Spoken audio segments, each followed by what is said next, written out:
Thank you for purchasing the June Tailor Sew by Number pillow patterns printed on batting. In the package you will find the packaging card. Here it specifies the amount of fabric you need to purchase in order to create the 3 different pillow patterns that are printed. Wrapped inside of the batting you will find the instruction sheets. The instruction sheets specify the amount of fabric that you need to cut for the backing, the lining, the binding, and on the back side what size to cut the fabrics for each individual pillow design. There's also the assembly instructions, which tells you how to sew the pieces by number and construct the pillow so that you can insert the pillow form. And of course, it includes the 3 designs of sew by number batting. The first thing we will do in order to create the sew by number pillow covers is to cut apart the 3 pillow designs. You want to carefully cut between the 3 different designs as evenly as possible. You can use a scissors or a rotary cutter and cutting mat. Then complete cutting out the pillow top batting pattern, leaving a 1/2 inch margin on the remaining sides. Our printed pillow top batting has been trimmed to size, and the next step is to cut our fabrics. Before cutting our fabrics, we recommend that you starch them first. June Tailor makes a starch called Quilter Starch Savvy that's been designed specifically for quilting cottons. Other starches, however, can be used. Whether you choose to use yardage goods or pre-cut fat quarters, you want to starch them first to make them nice and stiff.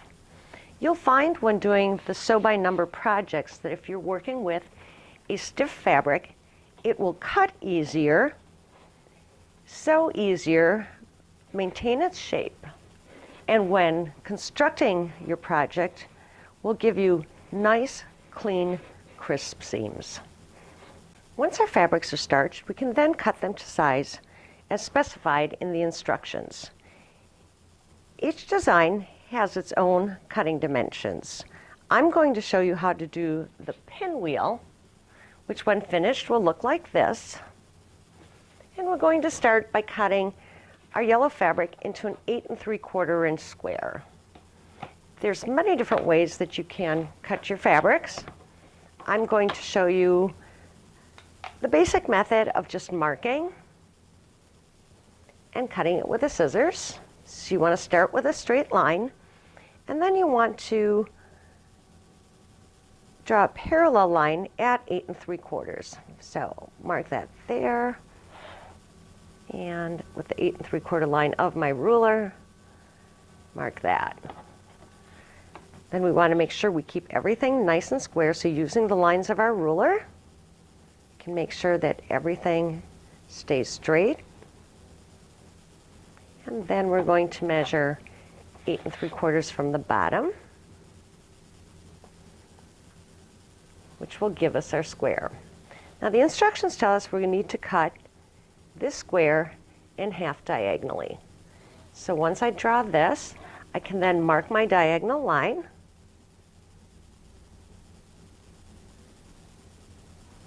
Through here, and I'll cut 4 pieces just like this. I've cut my 4 triangles as specified. Now I'm going to cut the rectangles. We need 4 rectangles at 4.5 by 12.5 inches. So I'm going to take this time my rotary cutter and cutting mat, and I'm going to cut those using these tools instead. So we're going to place our fabric on the cutting mat. We'll start by cutting in the 0 line, like that. And we need 12.5 inches, so we'll line our mat and ruler up together to measure 12.5 inches in this direction. Slide that away. Now that we have 2 even parallel lines, we can cut our 4.5 inch strip. If you want, you could layer multiple pieces of fabric together. And you always want to start with the 0 so that you make sure that you have a nice straight edge at the beginning. And then we'll cut at 4.5 inches again, using the markings on the mat and the ruler. We'll cut our 4.5 by 12.5 inch rectangle. You'll need 4 of these, again, in the same colors that you used for the triangles. The triangles and rectangles for our pillow top have been cut, but I'd like to show you one more cutting method that we like to use. The June Tailor Shape Cut Ruler has slots at 1/2 inch increments that accommodate a rotary cutter. This is a great tool to use when doing things like cutting our binding. Our binding is specified in our instructions. It needs to be 3.5 inches wide, and we need 80 inches of 3.5 inch strips per pillow. So I'm going to use the shape cut to cut my binding. We start with our fabric, salvage edges, and folded edge.